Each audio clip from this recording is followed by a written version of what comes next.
Aujourd'hui, je découvre pour vous Maleficia à Montréal. Suivez-moi.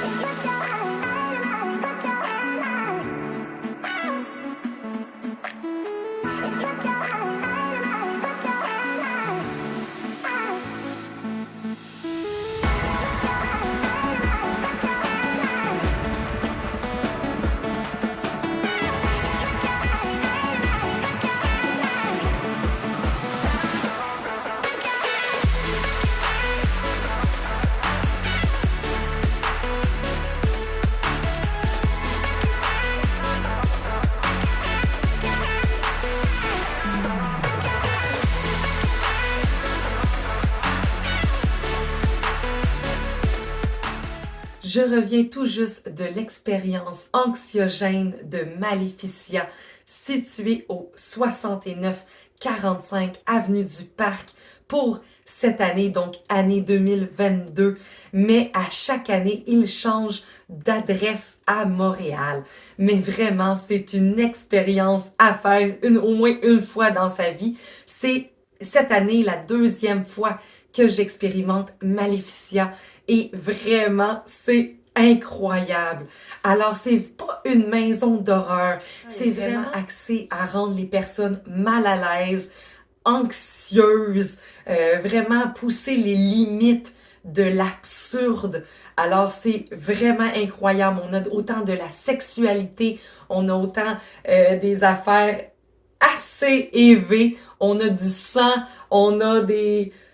On finit un peu beurré dans cette expérience-là et c'est pour cela que c'est 18 ans et plus parce qu'on retrouve beaucoup de sujets tabous, absurdes encore une fois. Alors, c'est pour cela qu'ils n'autorisent pas les enfants à cet endroit-là. Donc, cette année, c'est la 6e édition de Maleficia et c'est axé sur le thème du jeu. Et c'est pour ça que ça s'appelle Game. Alors, c'est la 6e édition, c'est pour ça qu'ils ont mis un 6 AME, c'est pour game. Alors, c'était au niveau de jetons qu'il fallait utiliser pour pouvoir accéder aux salles. Nous avions en fait 3 parcours différents que nous pouvions faire. Nous avions le parcours 2 et 3 qui étaient plus des board games. Alors, nous avions Opération, nous avions Bloody Mary Queen, nous avions Ouija et plusieurs autres jeux de société. Alors, vraiment, c'était incroyable. On a pu toucher à des vrais serpents, à une coquerelle. Alors, c'est vraiment pour nous mettre diverses situations qu'on peut être mal à l'aise ou mal se sentir, en fait. Là, il pousse les limites de l'absurde. Alors, c'est vraiment incroyable à vivre. Et cette année, on avait aussi la salle VIP, beaucoup de nudité et de malaise. En fait, je pourrais dire vraiment ça, c'est le terme mal à l'aise et anxiogène. On sait pas trop comment réagir à toutes les situations qui nous sont montrées. Alors vraiment, vous pouvez voir comment que j'ai fini ma soirée et c'est vraiment incroyable. J'ai adoré mon expérience encore une fois. Alors, on a la salle 2 et 3 qui ont vraiment plus des board games et on a la salle 1 qui est un peu plus dans le noir, je dirais. Alors, cette année, ça nous prenait 12 jetons pour pouvoir accéder à une salle.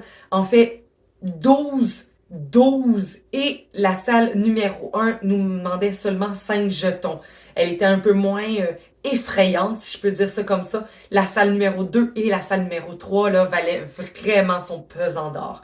Alors, même la salle numéro 3, là, le couloir numéro 3, était vraiment plus axé sur le Maleficia. Et c'est ça qu'on a retrouvé là, avec le cadavre, avec la salle d'opération.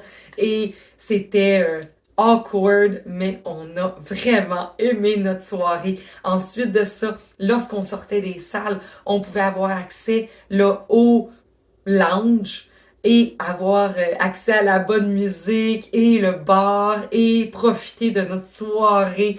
Et vraiment, c'était toute une soirée. Encore une fois, je remercie énormément Mathieu Casse et Dominique Arganez pour toutes leurs idées et leurs inventions de Maléficia. C'était tout à fait incroyable. Année après année, on capote ben raide sur tout ce qu'on peut retrouver à Maléficia. Et Maléficia, c'est durant 31 jours, tout le mois d'octobre, là à Montréal. Et vraiment, c'est une activité à faire sur sa bucket list. Alors, c'est tout pour ma capsule cette semaine. On se retrouve la semaine prochaine pour une prochaine capsule. Bye bye!